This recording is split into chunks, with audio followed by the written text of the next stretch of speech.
Hi, my name is Sylvie, and I want to explain a little bit about food, what we're eating, and what disturbs our body. There's different stages of health in people, and for that, we have to adjust. If you're really sick, you know your liver, gallbladder, spleen, and pancreas is weak, so your gut is inflamed with a lot of bloating or pain or irritation, then I would recommend to not have any nightshades.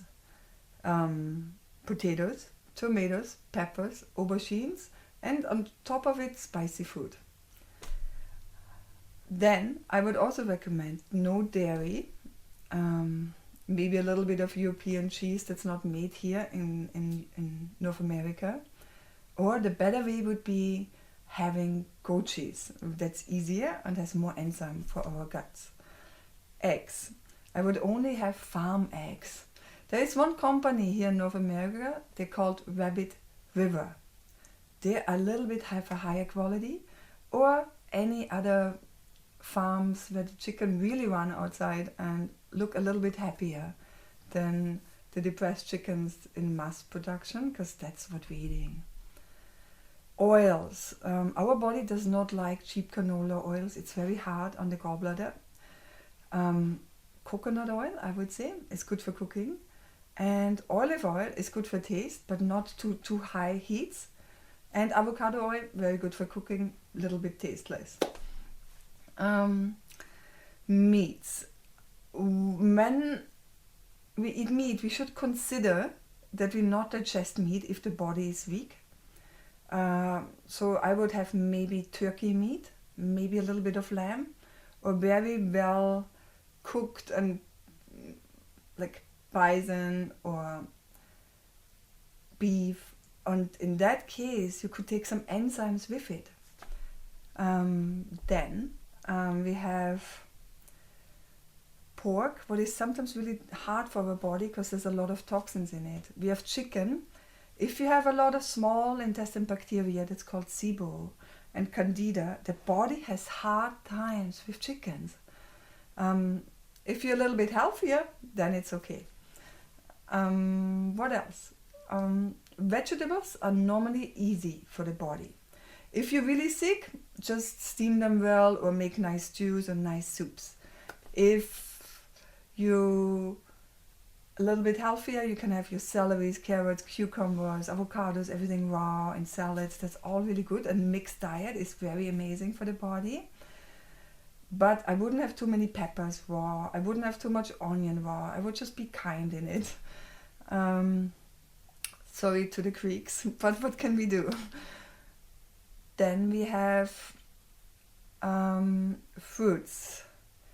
If the body is very weak, step number 1, only berries and pears. That's the most common ones.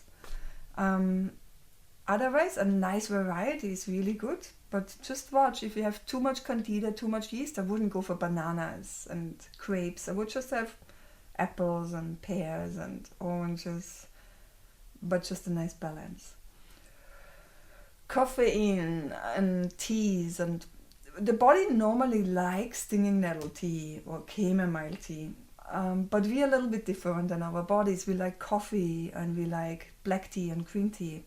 Coffee, get a high quality one and use some oil with it. Coconut oil or a little bit organic cream, depending on your body. It makes it less acidic. Green tea is normally really good for our guts. It has a lot of antioxidants and it helps the gut lining. Black tea, enjoy. Alcohol. I wouldn't drink beer and wine too much if my body is weak. My body is super healthy and I feel it the next day. I can feel beer, wine. I don't drink beer, but I can feel my wine. So I have long drinks, more like tequila on the whatever, together with maple syrup and lemon and mineral water. But it's also not needed. What else? Did I forget anything about foods? That's just more the rules that make general sense. Important, what I almost never do is chew very well. But what I learned so far, so good. I'm calm when I eat. I'm not like, oh, I'm not upset about something and then eat. When you want to eat, just enjoy being there. Have your family meeting, talk to everyone, but eat with a relaxed way. Otherwise, enjoy.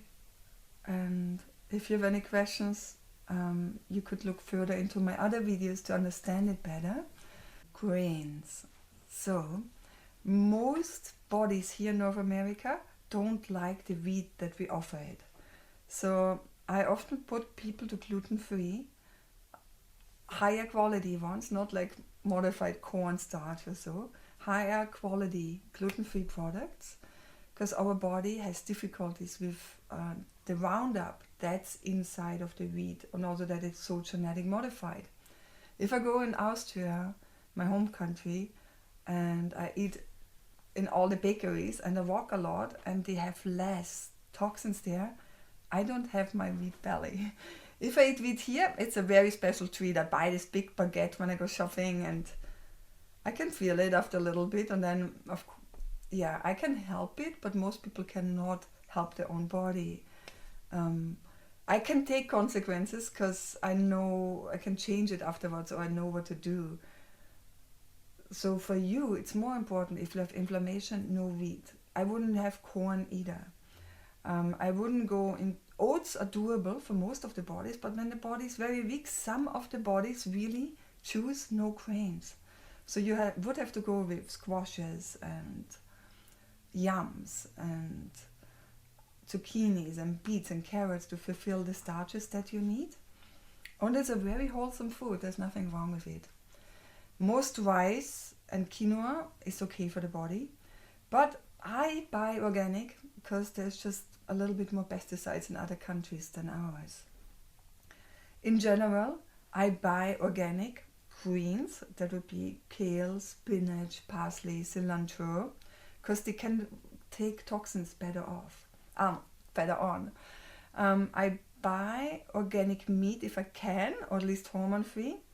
But I also can take the toxins out of the food, so it's not really a concern for me anymore. But if I wouldn't have my ability, I would take care where my food comes from. I would take care to eat from farmers markets, so it's not traveled, it isn't radiated in trucks, it's not like transported for days or weeks.